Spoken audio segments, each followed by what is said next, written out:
Doctor Jameel साहब, जो इलाके के ममालिक हैं, ख़ास तौर पर अरब ममालिक का अगर सवाल करें, कतर के अंदर अल अदीद एयरबेस अमेरिका का सबसे बड़ा हवाई अड्डा होगा इस इलाके के अंदर। उसके अंदर जो मोस्ट सोफिस्टिकेटेड वेपन सिस्टम लगा हुआ है, उनका रडार सिस्टम लगा हुआ है, उसको जाके उन्होंने मारा, हिट कर दिया, उड़ा दिया।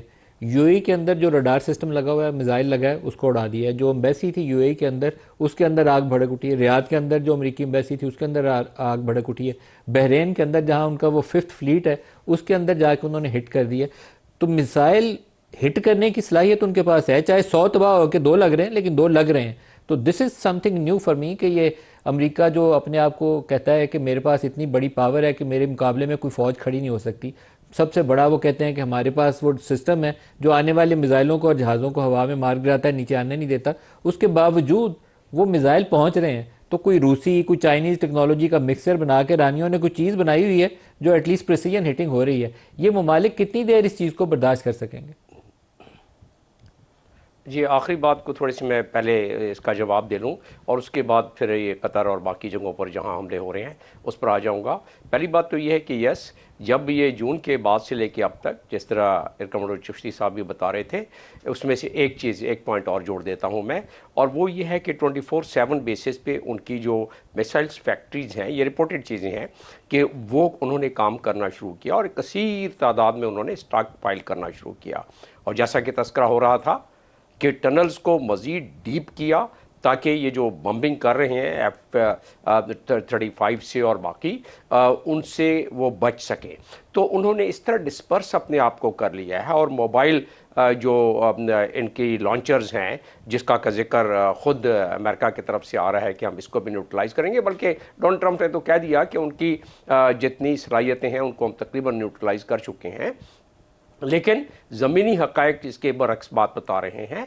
अब आ जाते हैं कि जो रडार वगैरह को नुकसान पहुंचाया है, यही तो अमेरिका का ज़ोम था कि इतने बहरी बेड़े जिस पे तमाम के तमाम थाट भी हैं, तमाम के बाद तमाम जो है वो उनके पास है कि किस तरीके से इन को एयर डिफेंस सिस्टम को मजबूत करके और न्यूट्रलाइज़ किया जा सकता है। और ख़ास तौर पे इतने एसेट को, ये बहुत कीमती एसेट था जो कि रडार आप जिसका जिक्र किया अपना लुदेद पर कतर में, और इसी तरीके से यूएई में भी जो एयरफोर्स के 3000 के करीब वहाँ एक अबू धाबी में इनका बेस है एयरफोर्स का, उधर भी रडार वो चिश्ती साहब ज़्यादा बेहतर बता सकेंगे। तो कहने का मकसद ये है कि वो सारी आयरन डोम और सारी जो ये एयर डिफेंस सिस्टम है उसको चीरते हुए अपने अहदाफ पर कुछ ना कुछ जाके लगे हैं, और जिन्होंने नुकसान भी किया है।